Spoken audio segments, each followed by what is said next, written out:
Good morning and welcome to the Core Connection. I'm Mira Rubin here with you on Enlightened World Network. And today's topic is inspired doing. A lot of us get really wrapped up in doing, and all the things we have to do, our big to-do list. And in the process of all that doing, sometimes we end up pretty disconnected and oftentimes lose sight of what the doing is meant to be done for. And so we get to talk about that this morning and how inspired doing, when we're connected, actually can produce greater productivity and greater satisfaction and greater alignment. So let's take a look at that. But before we get started, let's take a minute or two to get present. So take a deep breath in through your nose and hold it. And imagine clean, crisp oxygen flooding your lungs, flowing into your bloodstream, nourishing all your cells, all your organs, bringing vital life energy to your body and being. And as you exhale any tension, stress, negativity, fatigue. And now let's take another deep breath in through your nose and hold it.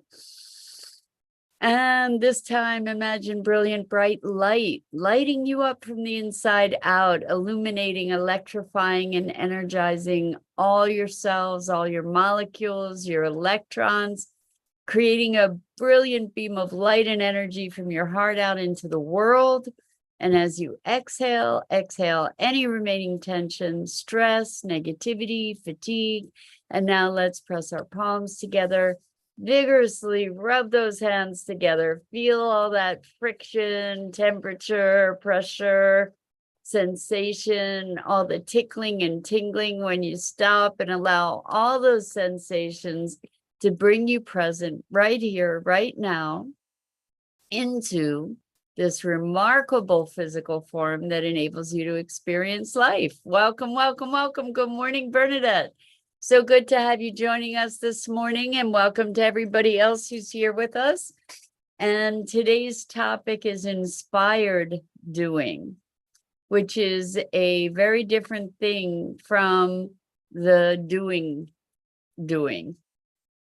Doing is kind of like having a checklist and going through the checklist and ticking off all the tasks. And oftentimes when we do that, we're disconnected. We're so focused on the doing that we're disconnected from what the doing is for. So for instance, in business, I was in sales for a bunch of years. So we had a mandate to make 10 calls a day. And, like these are calls on clients to go see 10 different accounts. And the thing is that, you go through, you're doing 5, 6, 7, 8, 9, 10.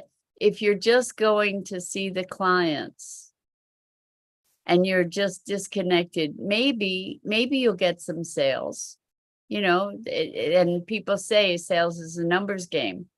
But the thing is, it's not just a numbers game. And there's another level of being from which we can be doing the things that we're doing, like if we're really connected. So I had such a fun conversation session with someone yesterday that I have to share it because it was just so fun. And I think it got the point across in a visceral way about the beingness is more important than the doing. That if we do from a space of inspired being, if we are connected, then the doing that we do is much more effective in reaching the objectives that we're looking to reach. So I have a couple examples of this, but I have to tell this story because it was just so fun.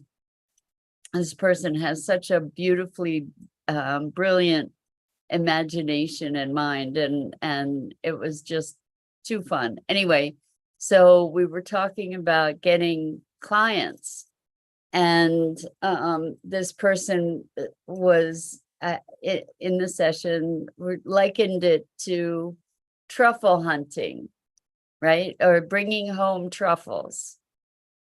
So not just hunting for truffles, but finding truffles, which are so revered, right? Truffles are cherished because they're very rare, they're valuable, they're delicious, etc. Although I think they're an acquired taste. Anyway, so in the visualization, this person was in the forest with pigs and a Sherpa to find the truffles, and some excited children and a dog, and everybody was in the forest, and she wasn't having a really good time in the forest. It was cold, it was damp, they weren't finding any truffles. And so I said, okay, so that's kind of where a lot of us are in, for instance, in sales. Good morning, Robin. Welcome. So good to have you here with us this morning. We're talking about inspired doing, and I'm telling a story that exemplifies inspired doing. And good morning, Rosalind. So good to have you here with us this morning. Welcome. So anyway, in this visualization, she was in the forest and not having a great time, not really being able to enjoy nature or being there at all, because really the whole reason she was there is to get truffles, and without the truffles, it was a wasted experience. Now, how many of us have that experience of life, that we're where we are and we're just sort of tolerating it because we have to be there to meet this thing that we're trying to check off the box, right? So all this vitality that was all around was being ignored and unappreciated because there weren't any truffles yet to be found. And the whole point of this thing was to go find the truffles. And so a lot of the times we live life oblivious to all the richness around us, all the bounty, all the joy, all the potential, because we're so focused on the doing thing that we came to do. And that determines the quality of our experience rather than being able to be present to our experience. Anyway, so that's the backdrop. Okay, so I just got this inspired idea and I said, okay, sit down in the forest, find a comfy place, whether it's on a tree stump or in a pile of leaves or whatever, and be a truffle. Be a truffle. So because this person has such a brilliant imagination, she was able to be a truffle. I said, okay, so you're being a truffle. What's it like? Well, there are worms and they're fun. I like playing with the worms and the bugs are tickling me and it's comfortable here in the soil. I say, okay, so look around. Notice what's around you. And she said, well, I see a rock. I see some trees and bushes. I said, great. Okay, so now come back up into your human self from being the truffle and look around for that rock and that tree and that bit of landscape. And so she was able, as her human self in this visualization, to locate the place where the truffle was, and she was able to go and dig up the truffle. And she was delighted to have found this truffle. I said, okay, so now do it again. And she did it again. And then because she had created this, because she had created this field that was all about truffles, finding the truffles, not looking for them, not struggling to find them, but being present to the truffle ethers, or whatever you want to call it, being connected. Then one of the kids found a truffle and the dog found a truffle. And then she ended up with her 4 truffles that she wanted and was really satisfied to be leaving the forest with the truffles and having had the truffle experience. And so the message, this is just so funny, the takeaway from the session was be a truffle. So when we're caught up in our to-dos, and I know that there are things that need to get done, right? I know that. But the way that we be when we're doing those things has the potential to be utterly and completely transformative, right? So she could have been hunting around in that forest for days without finding a truffle. But when she was able to tune in and create a different space of beingness, what emerged from that was truffles. So how cool is that, right? I hope you're chuckling, because I think that this is just such a wonderful story, and it's lighthearted and it gets the point across so fully.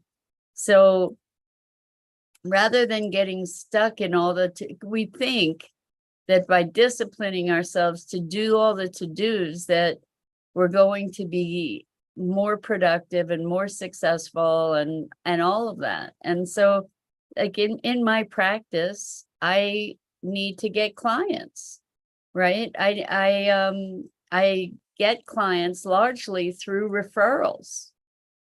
However, Rosalind says, were the truffles white or black? You know what? I didn't ask. They were truffles and she was happy. So that's all that counted. Anyway, so I have an intention. I actually muscle test to find out, like how many clients I'm going to have or whatever. I have an intention of how many clients. And then I ask my clients if they know anybody that they think would benefit from the work. I give away a lot of sessions to share the work with people and allow us collectively to determine if it would be a good fit, if the work would be a good fit. Anyway, so there was a meeting that I had on my calendar. I'd attended this meeting once or twice, not really clear on what the group was. Anyway, I thought, oh, there's that meeting. I'm going to go today. I think it was literally the second time I went. Turns out the meeting was rescheduled. I show up at the meeting and there's one other person there. And it's just me and this other person. And we get to talking and I say, hey, I do this work. You might be interested. Would you like a session? And they said yes. And that opened into a bunch of new clients for me. And I just went there on inspiration. That's inspired doing.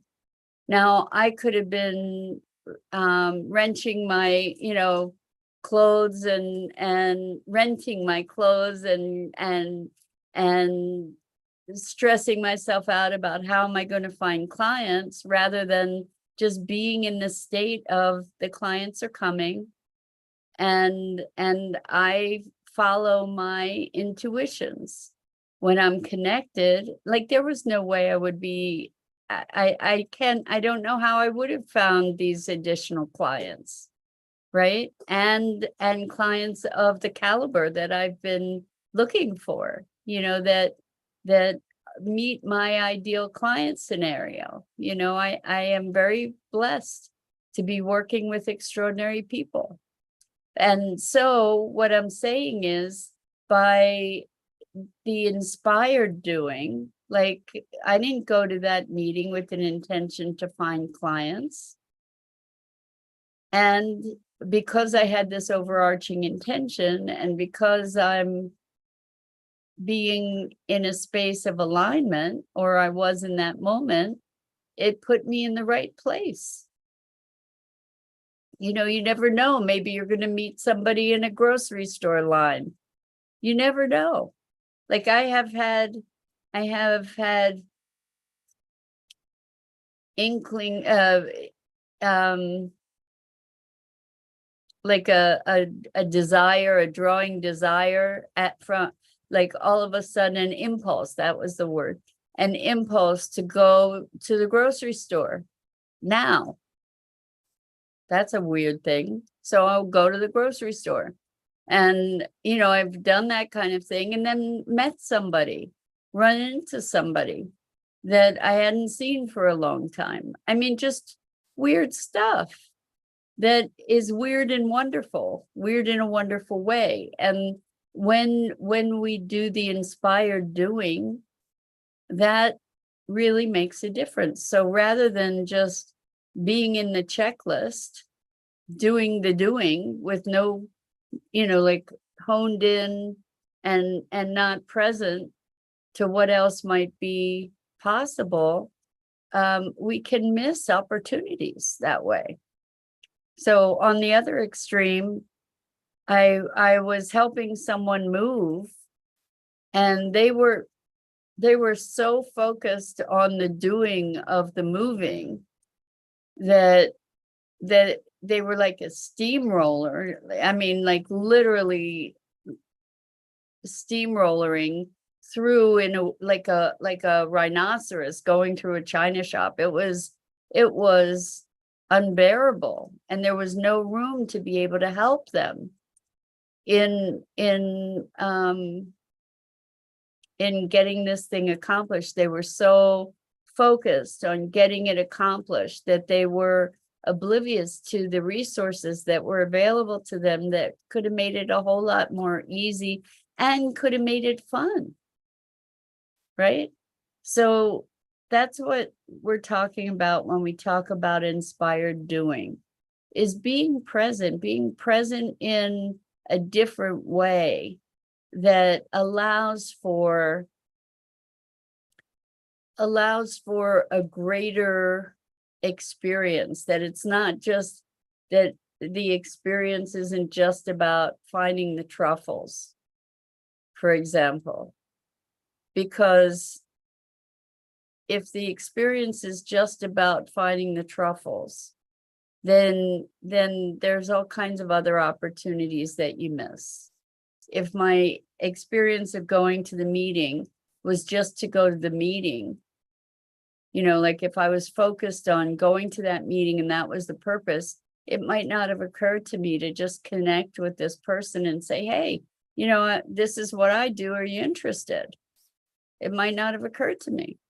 So Robin says, do what you do with a grateful and humble heart. You'll receive the blessings. Follow your instincts. Exactly. Like if we're present, because I was talking to this person about their to-dos, and I say, well, what about presence? But the presence is like super focused on just doing the to-do. And I'm not saying that there's not value in that. There's value in that. However, when there is a broader focus, then there's also an ability to recognize other potentials, other opportunities that are not visible when my filter is truffles. Like maybe there was a relationship in that visualization with one of the children that was there that, could have been life altering. Who knows? Do you know what I mean? But when the focus is just truffles, there's so much we can miss. Like when I talk to a client, and if my focus was on getting a client, then if that person didn't choose to be a client, then that would have been a waste in that context. But who knows, that client could be saying, wow, I had such a profound experience. I want to share it with other people, whether they became a client or not. And that's actually happened. My focus is on providing value and making a connection and being authentic with somebody and providing them with value. So like the being present, really present to the richness and the fullness of what's happening in any given moment, even if we have a task. Let's not be overtaken by the task to the exclusion of the rest of existence. Rosalind says, I made kimchi and shared it. Oh, I'd love your kimchi recipe, Rosalind. That's awesome. There are 2 people who want to buy bottles of it. I love that they say it's the best kimchi they've ever had. I'm inspired and in production mode. Wow, that is so cool, Rosalind. So it makes me think that maybe you won't share your recipe, but anyway, that is really super cool. So you were just sharing, and who knew it wasn't because you wanted to start a kimchi recipe, but I mean, a kimchi business, I'm guessing, but how about that? Now they want to buy it. That's amazing.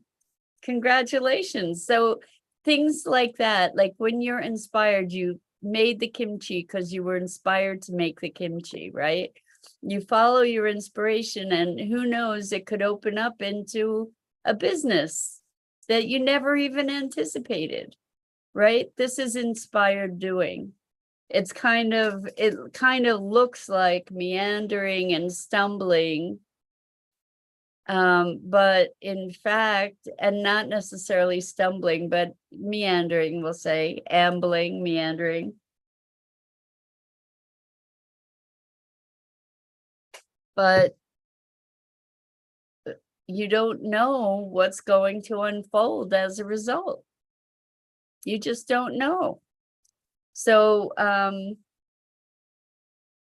for another example, I had been in a coaching program, and the coach had us do a power hour. Oh, wow, this is cool. Rosalind says, I'll make recipe instructions. I've been taking pictures, so I'll share it as a PDF, I think. You know what you could do? You could make a TikTok and let people know that they could buy it from you, not just the recipe, but you could sell the PDF probably, but you could also be showing people how to make the kimchi. And a lot of people are going to say, nah, I don't want to do that. I'd rather buy it. And you could get business that way. That's a possibility too. Anyway, just there's my possibility mind. But you'd probably have to have a certified kitchen if you're going to go larger scale with the whole thing. Anyway, and inspections and stuff like that. I mean, whatever the laws are to comply. But there are a lot of places that have commercial kitchens for rent. So, that pass all the certifications and stuff. So that might be an option if you want to go bigger. Anyway, I was going to give you another example. And I think I forgot what it was.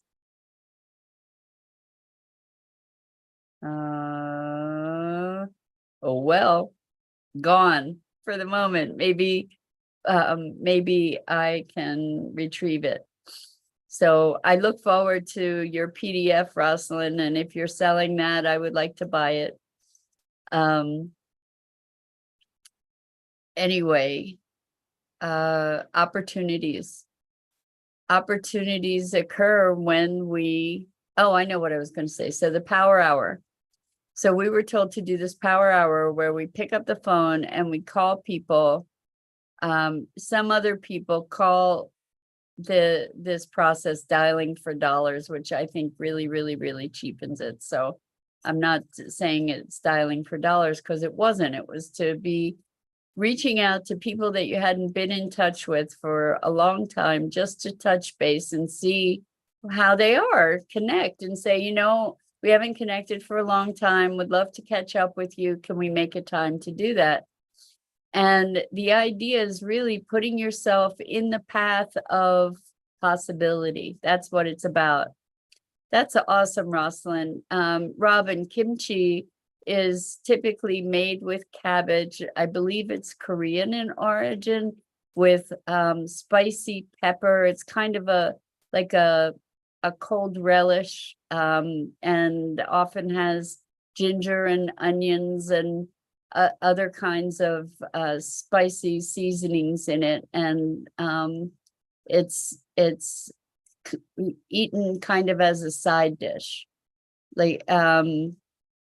So Bernadette says, opening the line of connections. Exactly. So this was the power hour. So I was calling people and connecting with people, and I had a list of all these people, and then had brief conversations, and it was through that that I connected with my partner in sustainability now, Scott Billy, because we hadn't been in touch for a while, and we had a conversation. We found out we had all this stuff in common. And I was on the verge of starting a podcast, and I asked him if he wanted to do it, and he was up for it. And this is now 3 or 4 years later. And we did we've been doing the podcast and movie nights, and how about that? I mean, that is coming from a place of beingness, coming from a place of possibility and the not knowing, to just see the intention there was no objective. It wasn't about, I'm going to get clients. It wasn't about, I'm going to find somebody to be doing my podcast with me. It wasn't about any of that. It was just about, hey, let's touch base. What are you up to? Let's connect. And miracles happen out of that kind of thing. And so that's inspired doing. A